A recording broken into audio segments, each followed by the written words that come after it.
La isla de Ellis, un islote de lágrimas y exilio situado a los pies de la Estatua de la Libertad, la Puerta de América.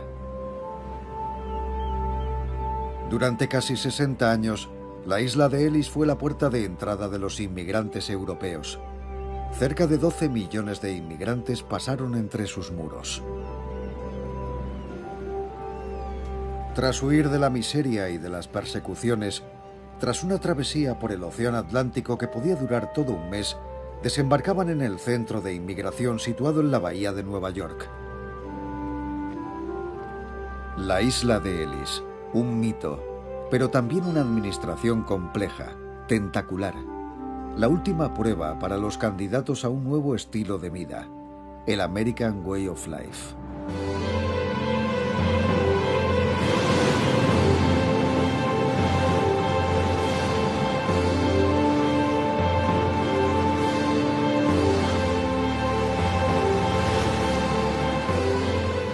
La isla de Ellis, una historia del sueño americano.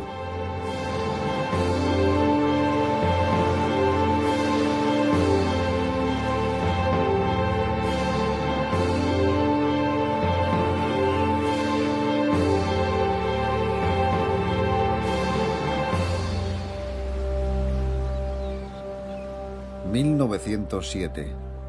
El paquebote de una compañía transatlántica entra en la bahía de Nueva York. Su cargamento, hacinado desde las bodegas hasta el puente, está formado por inmigrantes procedentes del viejo continente. Han embarcado en Liverpool, Nápoles, El Havre o Marsella. Cuando el barco entra en el puerto de Nueva York, la Estatua de la Libertad parece saludar a los nuevos recién llegados. Para ellos, es el símbolo de América, la promesa de una segunda oportunidad. Elizabeth Phillips, una inmigrante llegada de Wexford, Irlanda, lo recuerda. La primera vez que vi la Estatua de la Libertad, todo el mundo corría hacia un lado del barco. Miradla, se escuchaba en todas las lenguas posibles. Es ella, ahí está. Era como si alguien les diera la bienvenida.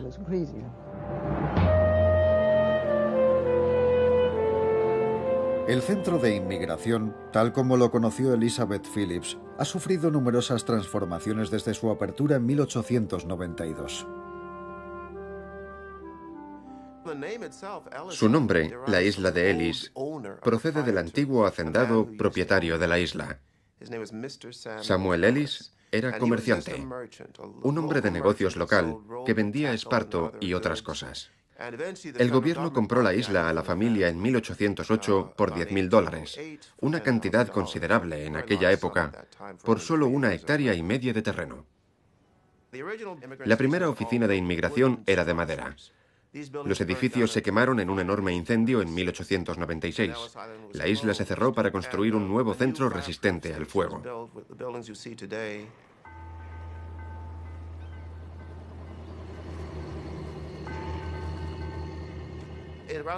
En 1900 se reabrió con sus nuevos edificios y la inmigración vivió un crecimiento sin precedentes.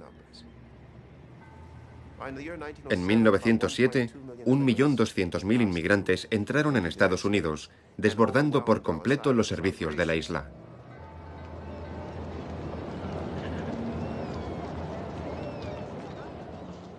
...1907 fue el año más importante de la isla de Ellis en cuanto al número de llegadas. Aquel año llegaron paquebotes con unas 22.000 personas a bordo de cada uno de ellos. En los días de más actividad, las colas se extendían por toda la plaza frente al edificio principal. Los más ricos podían dejar sus equipajes a los mozos y liberarse de un peso que la mayoría llevaba como podía bajo el brazo. Después estaba la espera. En el mejor de los casos, sería de unas 3 horas, antes de pasar ante los agentes de inmigración.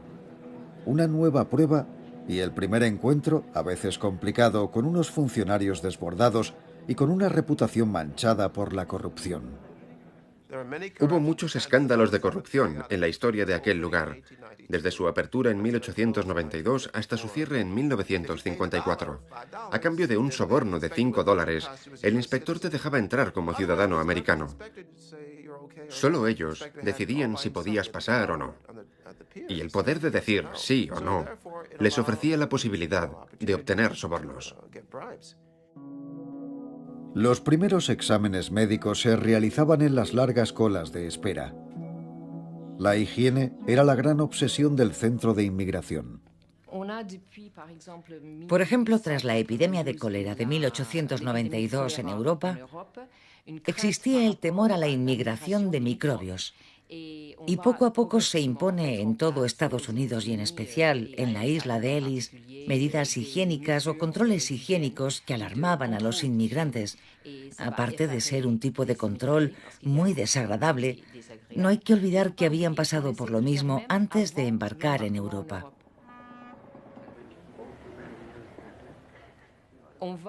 También se investigó qué puertos de Europa tenían los controles más seguros, con controles sanitarios y de otros tipos, para impedir que llegaran personas con microbios. Así que existía el miedo a la inmigración de personas y el miedo a la migración de microbios. Y las dos cosas terminaron mezclándose en un sentimiento de xenofobia considerable. Los reconocimientos más temidos por los inmigrantes eran los destinados a detectar enfermedades oculares contagiosas, como el tracoma que causaba la ceguera. Los exámenes oculares provocaron pesadillas durante mucho tiempo a Elda del Vilo Willits, una inmigrante llegada de Italia cuando solo era una niña. Solo tenía 5 años cuando subí al barco. Y un señor me dijo: ¿sabes? Cuando llegues a la isla de Ellis, te examinarán los ojos con un garfio. No dejes que lo hagan. A mí me lo hicieron y uno de mis ojos cayó en el bolsillo. Se pueden imaginar en qué estado de nervios llegué. Cuando desembarcamos, todo el mundo hacía cola para pasar el examen y yo solo tenía ganas de gritar. No quería que me tocaran. Después había otro médico, un poco más lejos, que te examinaba buscando otras enfermedades. También mujeres embarazadas o personas con alguna enfermedad mental. Cuando te detectaban algún síntoma, cogían una tiza y te escribían una letra en el abrigo, un código secreto. Los responsables, con batas blancas, te hacían salir entonces de la cola y esperar en una gran celda. En 1907, esa celda estaba en la primera planta. La mayor parte de los inmigrantes superaban esa primera fase y los dejaban pasar. Les daban un billete de la inspección sanitaria que ellos ponían en los sombreros o llevaban en la mano. Un empleado situado en lo alto de las escaleras picaba los billetes. Después se les permitía sentarse en el gran vestíbulo, donde aún tendrían que esperar otra larga cola. Después, los inmigrantes debían mostrar los documentos que les habían permitido embarcar.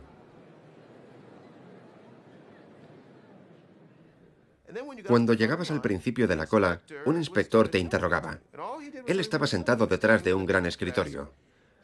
Mojaba su pluma en el tintero y a continuación leía los nombres de la lista de pasajeros suministrada por la compañía transatlántica y les interrogaba.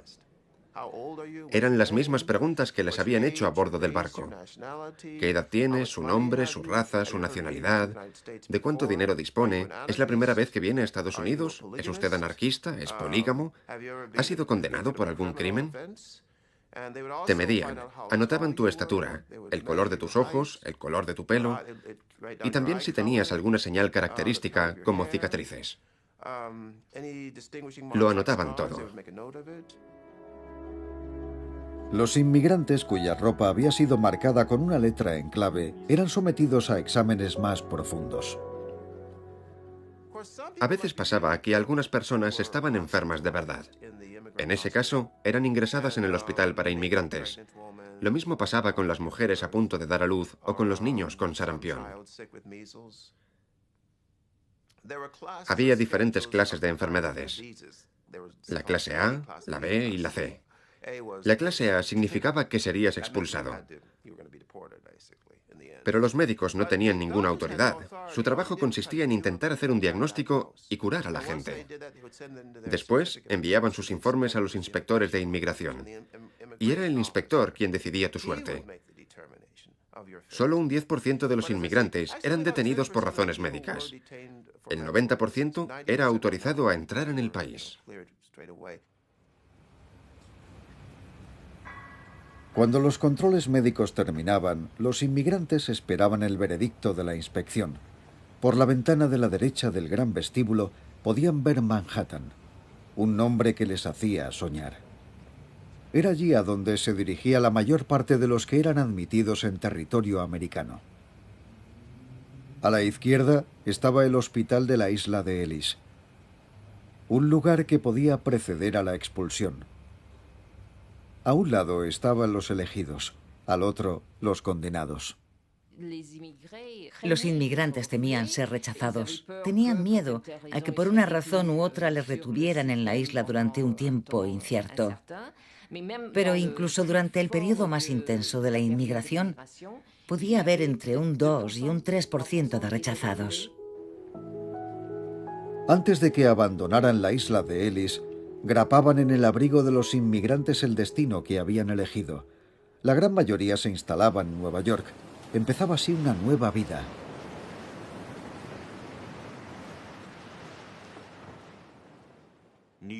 Nueva York era la gran ciudad. Era un puerto comercial en expansión y la entrada al resto del país, y a las fábricas, las minas. Y había una gran necesidad de mano de obra no cualificada.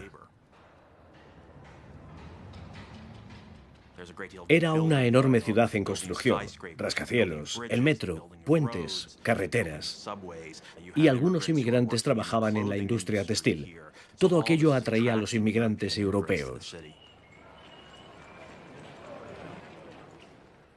En 1910, el 80% de su población era inmigrante o hijos de inmigrantes. El Lower East Side era su barrio preferido. Una zona del sur de Manhattan superpoblada y de mala fama, donde los alquileres eran los más bajos.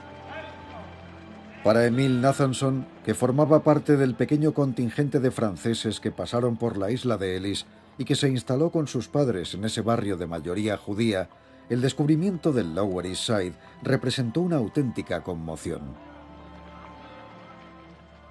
Me acuerdo de muchas cosas del Lower East Side cuando nos mudamos allí. En Orchard Street había carreteras y montones de basura. Estaba muy sucio. Incluso hoy recuerdo lo sucio que estaba en Nueva York. Había gatos, ratones y todo lo que los acompaña. Y yo pensaba, si fuera mayor, cogería el barco y volvería a casa. Porque París era muy limpio. Todo era muy bonito allí.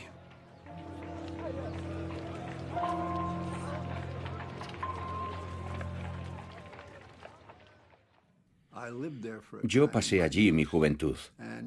Hubiera podido atravesar a pie el Lower East Side de norte a sur en 15 minutos. Salvo porque allí vivían más de 1 millón de personas.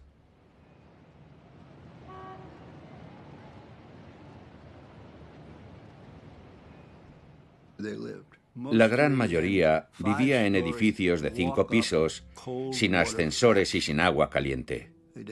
No tenían calderas y a menudo había 4 viviendas en el mismo rellano con un solo aseo.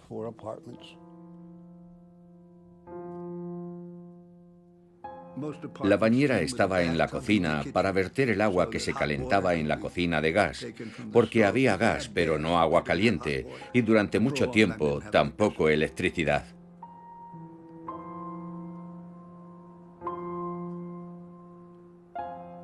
No era un barrio completamente judío, pero eran los más numerosos y empezaron a surgir los esquemas étnicos.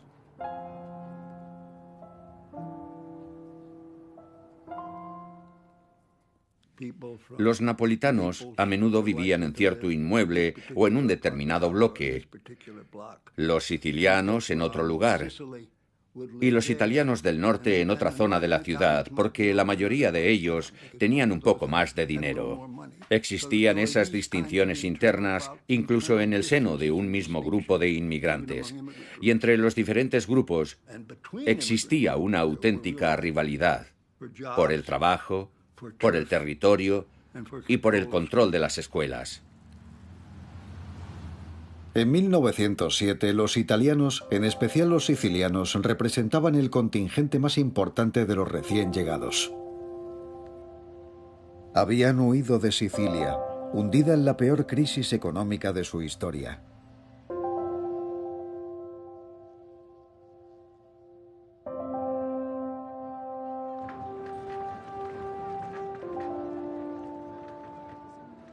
La emigración masiva que sufrió Sicilia y generalmente todo el sur de Italia estuvo estrechamente ligada al fenómeno de la unificación de Italia.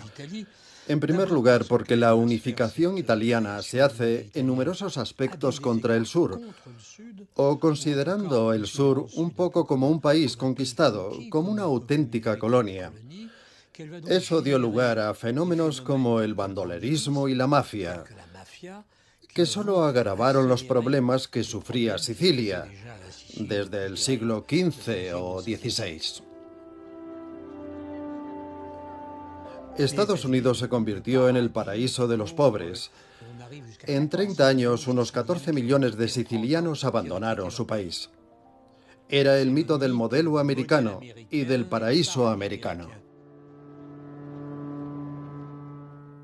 Permítame que le cuente una historia del folclore italiano.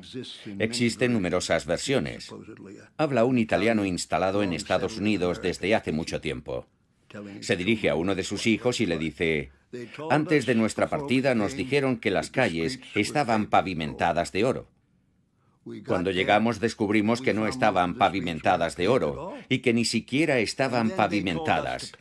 Entonces nos dijeron que las pavimentáramos. Esa anécdota describe el trabajo que hicieron los italianos.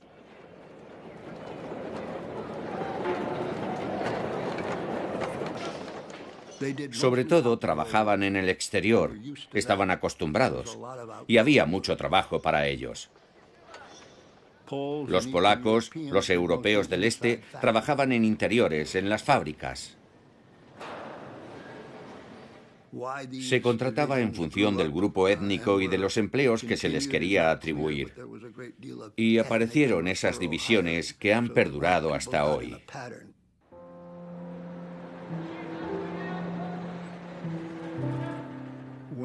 Cuando los inmigrantes llegaban sin hablar el idioma, se aislaban mucho en su grupo. Las mujeres rara vez trabajaban fuera de casa. Por eso aprendían el inglés más despacio. La primera generación tuvo que esforzarse mucho.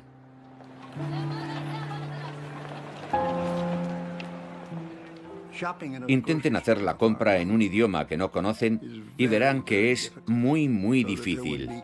Había tiendas regentadas por personas de un grupo étnico o de otro. Todo eso contribuyó a que los grupos se aislaran más unos de otros. Pero la educación pública tenía un efecto igualador, porque todos los niños asistían a las mismas escuelas. No solía haber niños americanos. La escuela los reunía y aprendían el inglés juntos.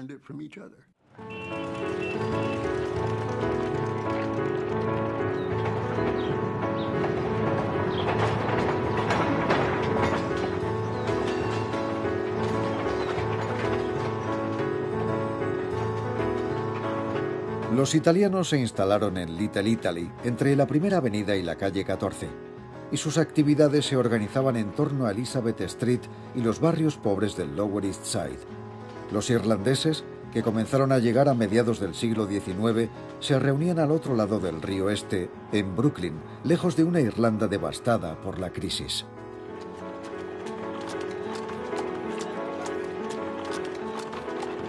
La isla, bajo dominación británica, sufría desde hacía 50 años una crisis alimentaria y política que la había dejado sin la mitad de sus habitantes. Los irlandeses sobrevivieron durante 2 o 3 décadas a base de patatas.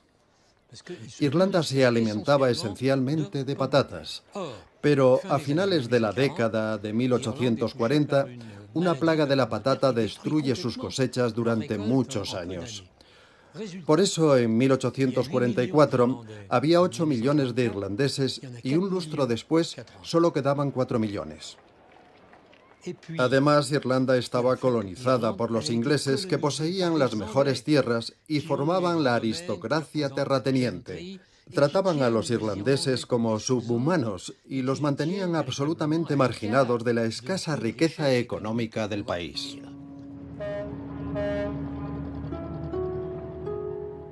La situación de los irlandeses en Nueva York, que en 1860 representan a más de la mitad de los inmigrantes, sigue siendo una de las más precarias a principios del siglo XX. Son presa del tifus y el cólera, las enfermedades de la pobreza, y casi nunca encontraban trabajo. 50 años después, a consecuencia de la discriminación de la que son víctimas, los irlandeses se ven obligados a competir con los afroamericanos. Temían la competencia de los negros. Hasta la Segunda Guerra Mundial, los negros apenas tenían acceso a empleos de calidad en la industria. Eran exclusivos de los blancos.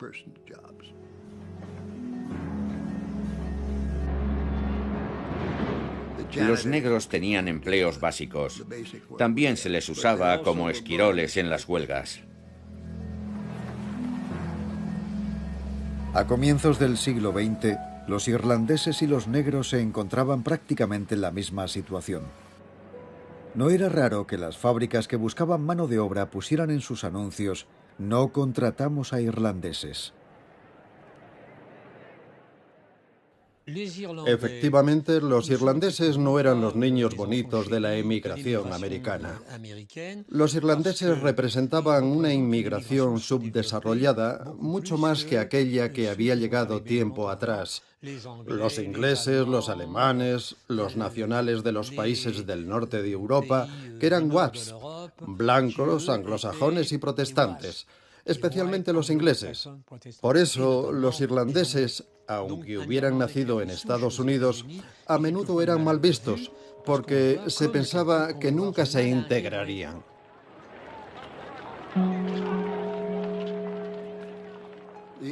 Los irlandeses formaban un grupo muy urbano. Cuando llegaron a mediados del siglo XIX, la tierra no costaba nada, pero su experiencia como campesinos fue desastrosa. Muy pocos irlandeses querían ser campesinos, así que aceptaban los empleos que no quería nadie, los trabajos sucios. Policías, bomberos, conductores de tranvía. Incluso hoy en día, los irlandeses son mayoría en el Sindicato de Trabajadores del Transporte Público de Nueva York. Esos empleos urbanos exigían más músculo que inteligencia y un nivel educativo bajo. Pocos irlandeses de la primera generación de inmigrantes irlandeses tenían estudios. La mayoría de las mujeres irlandesas trabajaban como sirvientas.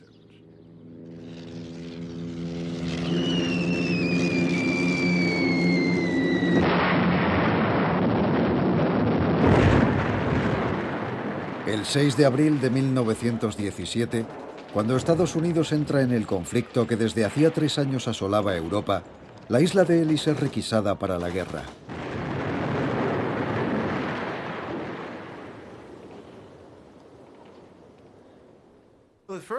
La Primera Guerra Mundial estalló en agosto de 1914 y tuvo enormes repercusiones en la isla de Ellis. En primer lugar, porque la Marina Real Británica impedía el acceso al Atlántico Norte mediante el bloqueo marítimo.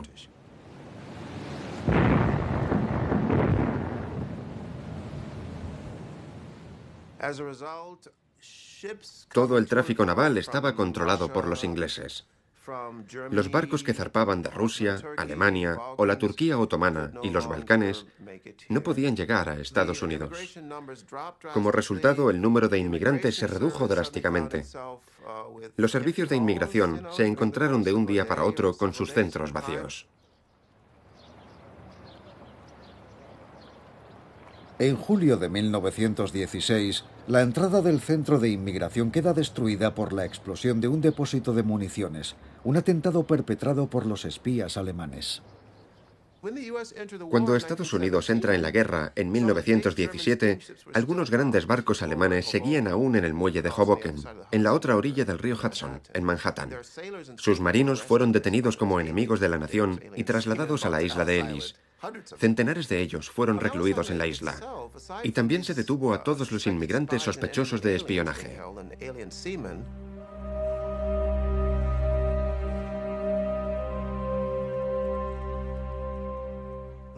El ejército y la marina tomaron el control de una gran parte de la isla de Ellis.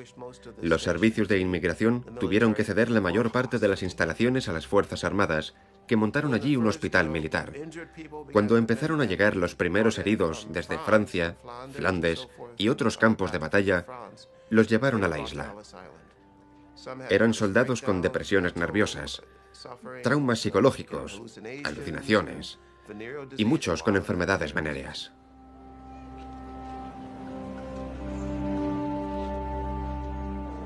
La parte de la isla de Ellis que seguía bajo el control de inmigración estaba al mando de un nuevo director. Nombrado por el presidente Wilson, Frederick Howe, un demócrata, suaviza las condiciones de acogida reservadas a los inmigrantes. Howe tenía sensibilidad social. Decía: los inmigrantes que son objeto de examen pasan horas enteras aquí, aburridos. Divirtámosles.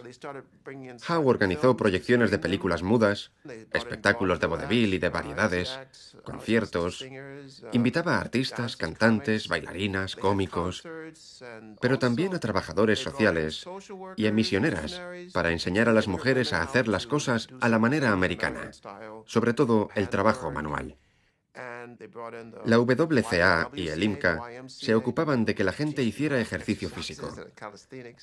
La isla de Ellis se convirtió en un lugar mucho más agradable, sobre todo porque los inmigrantes procedían esencialmente de Gran Bretaña, Holanda y Francia. Los americanos se sentían aliviados. Era exactamente el tipo de inmigración que querían. Preferían con diferencia a los inmigrantes de los países escandinavos y de Inglaterra, que fueron a partir de entonces los más numerosos. Llegaban muy pocos italianos, judíos y eslavos. El 11 de noviembre de 1918, Estados Unidos es el gran vencedor de la guerra. Convertido en el gran acreedor de sus aliados europeos, pasa a ser la primera potencia económica del mundo. En el extremo opuesto, una Europa exangüe envía a través del mar a legiones de nuevos inmigrantes. La mayoría proceden del este de Europa. Algunos huyen del caos de la Revolución Rusa de octubre, otros de la gran hambruna de Ucrania. Pero sobre todo son judíos que intentan escapar de la pobreza y de los pogromos.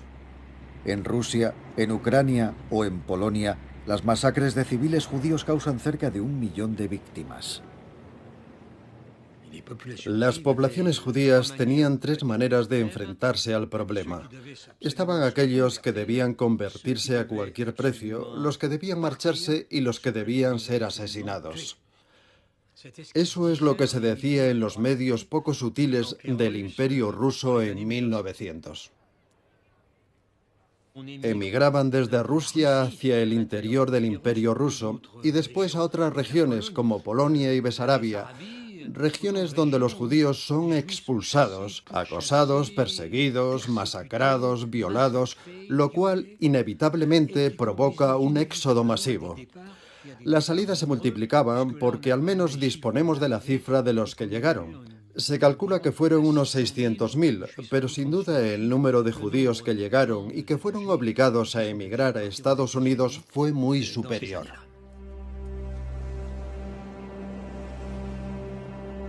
Gertrude Jelin, una inmigrante judía de Rusia, huyó de las masacres en masa de 1921. La travesía, por penosa que resultara, no era nada comparado con su sueño americano. Primero fueron los pogromos y el hambre. Allí no teníamos vida. Yo no recuerdo haber tenido una infancia con juegos y juguetes, una infancia como los niños de este país.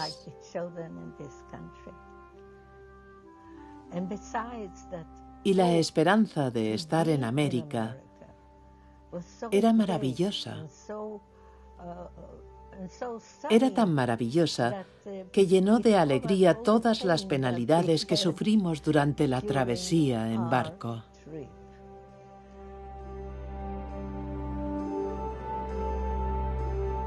La euforia de los recién llegados no dura mucho. Las teorías raciales llegadas de Europa conquistaron a Estados Unidos. Más que nunca los inmigrantes son percibidos como indeseables, y América les cierra sus puertas. Estados Unidos tenía miedo de los extranjeros. Los estadounidenses decían, no queremos más en nuestra casa. Se votaron leyes restrictivas, la obligación de tener un pasaporte y un visado, algo que jamás había existido como política básica. Para detener la inmigración masiva, se aprobó una ley de cuotas. El Ku Klux Klan también cobró más fuerza que nunca.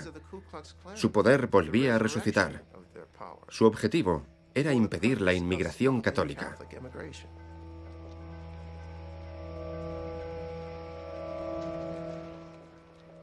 Era un movimiento protestante y anticatólico, tanto antes como después de la Primera Guerra Mundial. Su importancia creció. Tenían una gran influencia en el Congreso y en los debates públicos. Tras la guerra, algunas obras abiertamente racistas alcanzan un gran éxito. La caída de la gran raza, de Madison Grant, publicada de forma confidencial en 1916, se convirtió en un bestseller a mediados de los años 20. La caída de la gran raza de Madison Grant es un hermano del Mein Kampf. Estaba inspirado en las mismas ideas contaminadas de la tradición intelectual anglo-alemana. Era puro racismo, absolutamente idiota y totalmente compatible con los escritos del doctor Joseph Goebbels, con el antisemitismo francés o el de cualquier otro país. Un hermano de los protocolos de los sabios de Sion. Y podría seguir con la lista mucho tiempo. Yo me he visto obligado a leer el libro de Madison Grant, La caída de la gran raza. Es un montón de basura. Pero tuvo una gran influencia y contribuyó a crear el clima intelectual que permitió la aprobación de la Ley de Inmigración de 1924, cuyo objetivo era cambiar el color de la piel de los inmigrantes que llegaban a Estados Unidos. Estados Unidos pretendía limitar el número de judíos, de católicos y de otras categorías de indeseables. Pero la Constitución prohibía definir a un grupo en función de su religión o de su origen. Entonces, ¿cómo podían limitar el número de inmigrantes que no deseaban? La astucia de los legisladores fue la siguiente. En 1921 hay una primera ley de cuotas que determinó que en Estados Unidos solo podía entrar el 3% de cada grupo según el censo de 1910. Es decir, si había 100 personas de ese grupo en 1910, aún podían entrar 3 personas más, lo cual era muy poco. Pero consideraron que la restricción no era lo bastante dura, así que 3 años después redujeron el porcentaje al 2% y la fecha de referencia se retrasó a 1890. Ese año había muy pocos inmigrantes de los grupos más estigmatizados en aquella época: judíos, italianos, polacos, griegos, etc.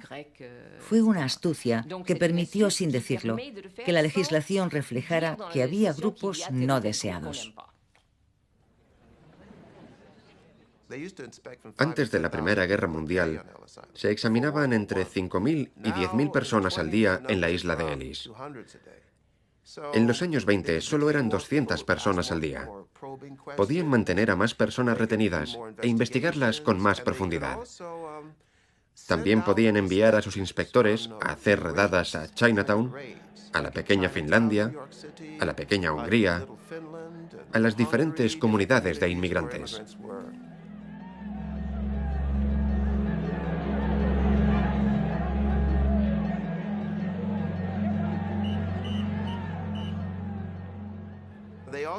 También empezaron a detener a inmigrantes que se habían instalado en Estados Unidos y que no habían encontrado trabajo, a hombres y mujeres que vivían en los hospicios.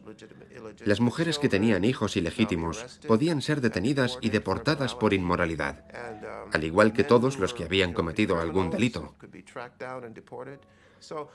Las deportaciones aumentaron en los años 20 y la isla de Ellis se convirtió en un centro nacional para la deportación y lo siguió siendo hasta los años 50. Las actividades del centro de inmigración estaban controladas por el Departamento de Investigaciones Especiales, responsable de decidir si los inmigrantes arrestados eran deportados o no a Europa.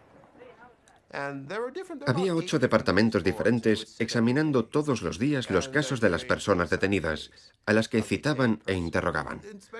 Los inspectores se reunían y uno de ellos, por ejemplo, decía: "Este es el caso de un inmigrante austríaco que ha sido detenido. Ha infringido esta ley o esta otra, o entró en el país gracias a un contrato de trabajo falso".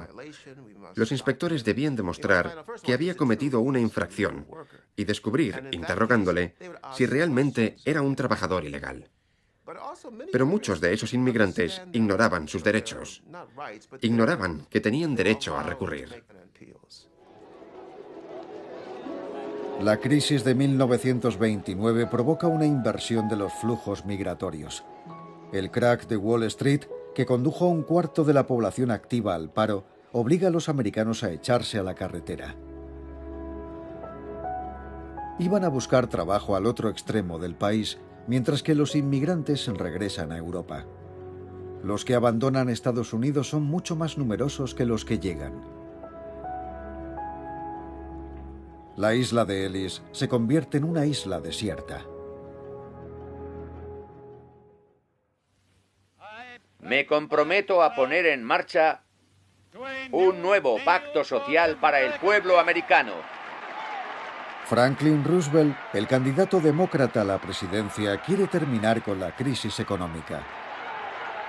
La idea maestra que defiende el gobernador de Nueva York en la convención de su partido es el New Deal: iniciar grandes trabajos de infraestructuras para dar trabajo a los parados. 2 meses más tarde, el 8 de noviembre de 1932, Roosevelt es elegido presidente de Estados Unidos. El New Deal consistía en medidas destinadas a reducir los efectos de la Gran Depresión. Debían ayudar a los más necesitados y reformar el sistema económico. Estaban pensadas para sacar al país de la depresión y para ayudar a los que más la sufrían.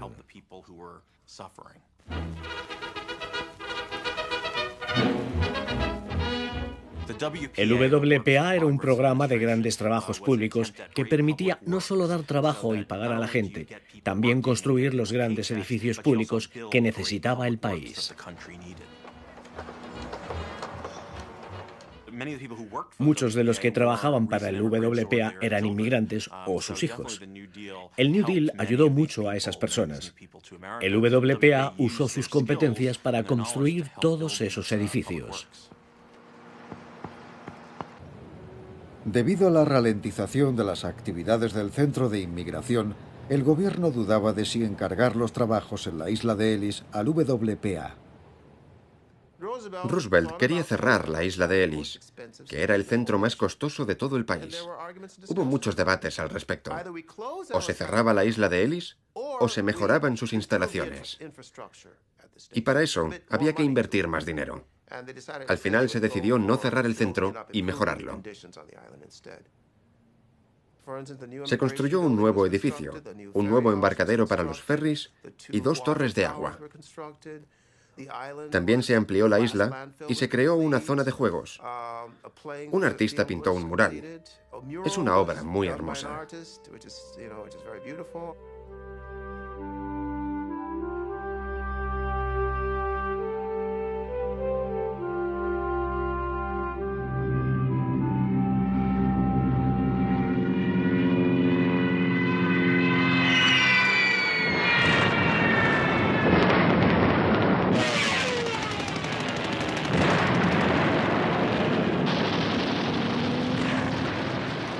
El 7 de diciembre de 1941, la aviación japonesa bombardeó la base estadounidense de Pearl Harbor. Estados Unidos, que no había participado en los 2 primeros años del conflicto mundial, declaró la guerra a las fuerzas del eje lideradas por la Alemania nazi. En pocas horas, el bombardeo de Pearl Harbor tuvo enormes consecuencias sobre la isla de Ellis. Roosevelt reaccionó muy rápido. Firmó una orden de arresto, como enemigos de la nación, de todos los alemanes, los italianos y los japoneses que no tenían la nacionalidad. Muchos de ellos vivían en el país desde hacía muchos años. Una vez más, la isla de Ellis es requisada para colaborar en el esfuerzo de guerra. La isla se convirtió en un centro de internamiento para los ciudadanos de los países del eje, tanto civiles como militares. Todo comenzó cuando el German American Band, el partido nazi americano, fue disuelto por el FBI entre 1938 y 1939. Era un partido muy activo, con sede en Nueva Jersey. Su líder, Fritz Kuhn, fue recluido en la isla de Ellis.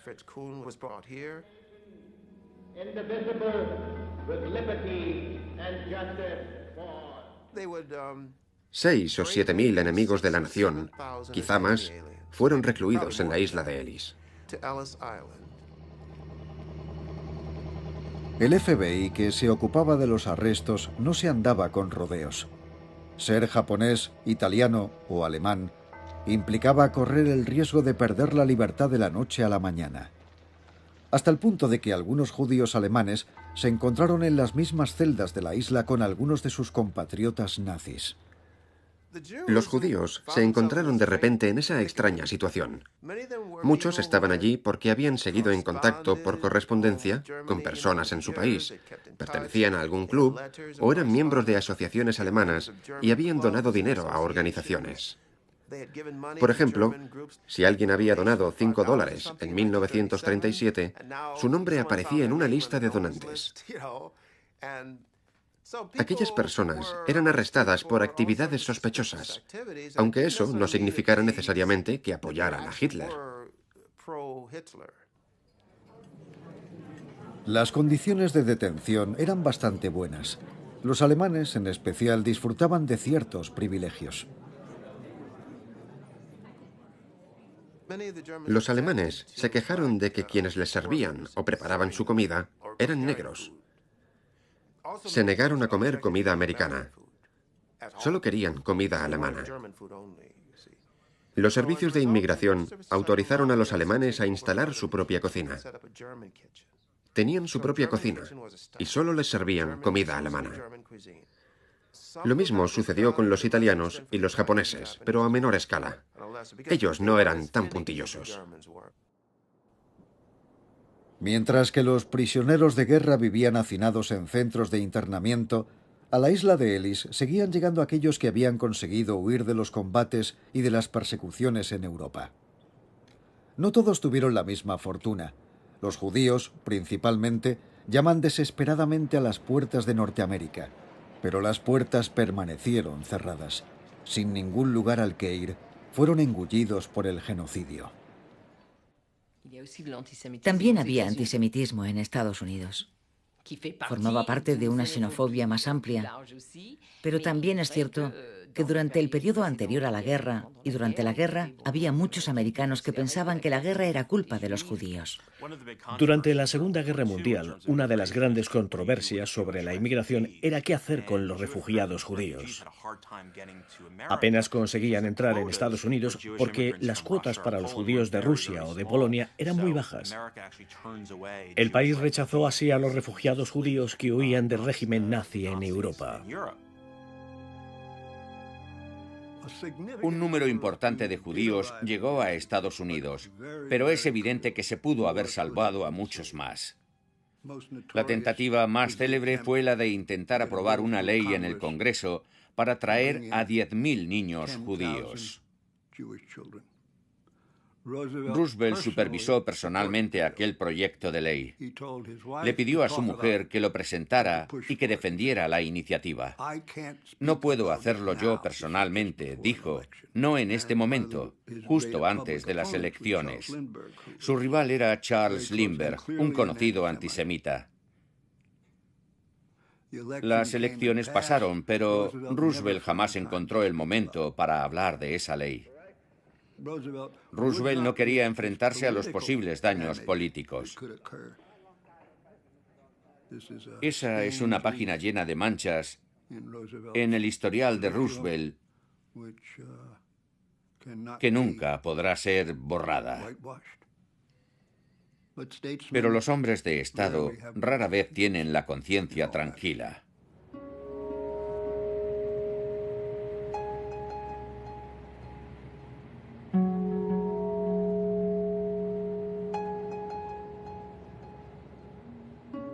El 22 de enero de 1944, Roosevelt crea finalmente la Junta para los Refugiados de Guerra, que debía asegurar el salvamento de judíos en colaboración con los países neutrales.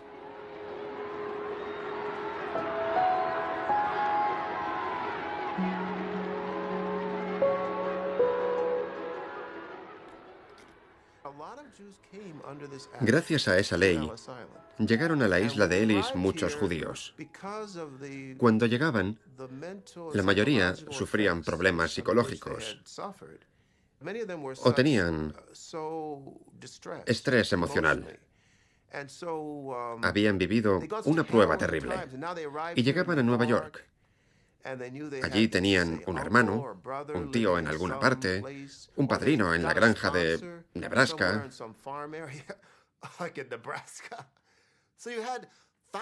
Gracias a esa ley, llegaron miles de judíos y de cristianos que pasaron por la isla de Ellis.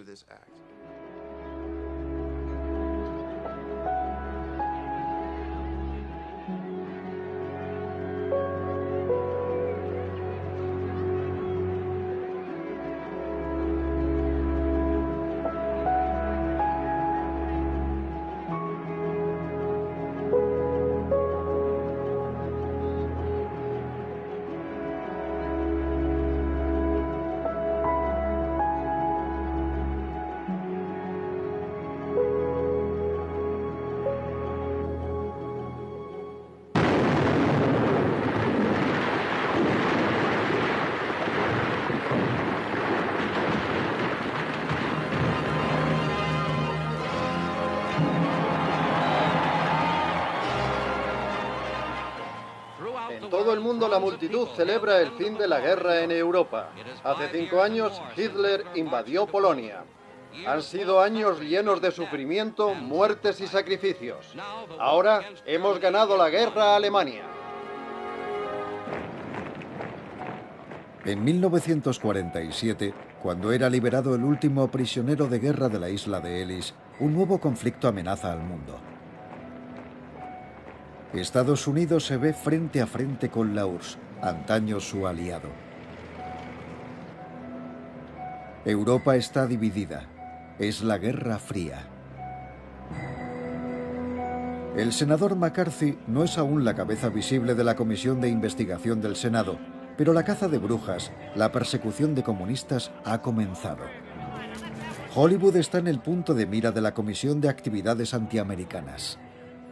¿Pertenecía o ha pertenecido alguna vez al Partido Comunista?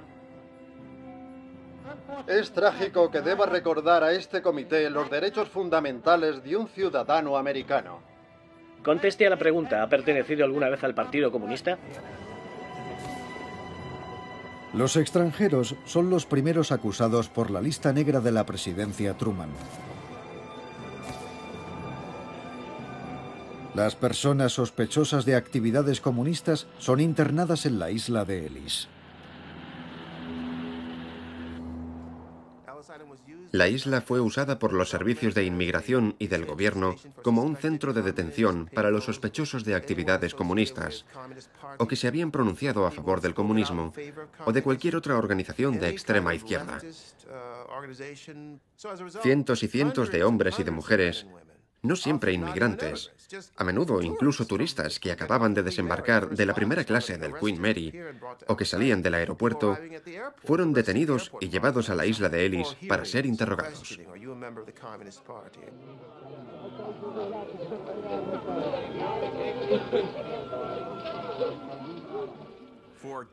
Para los detenidos durante la Guerra Fría, la detención era muy molesta. No había muchos interrogatorios, sobre todo era en la espera. La mayoría de las operaciones estaban dirigidas desde Washington. Era en los despachos donde se decidía su suerte. Los prisioneros probablemente leían mucho y se paseaban por la isla. Estaban detenidos en buenas condiciones.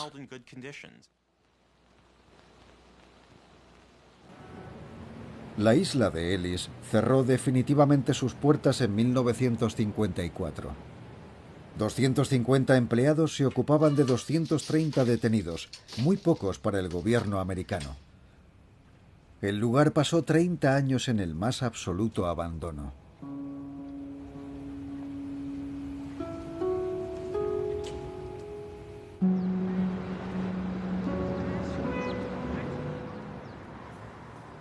Durante ese tiempo, los inmigrantes de la isla de Ellis echaron raíces en Estados Unidos y sus hijos han prosperado.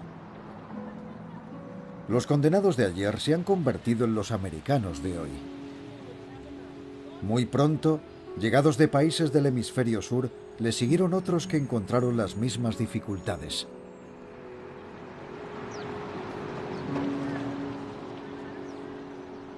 En los años 80, la isla de Ellis fue rehabilitada.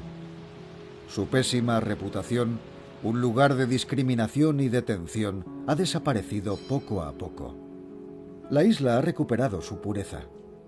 Bajo la presidencia de Reagan, fue transformada en un museo, un monumento dedicado a la historia de la inmigración y a su contribución a la historia de América.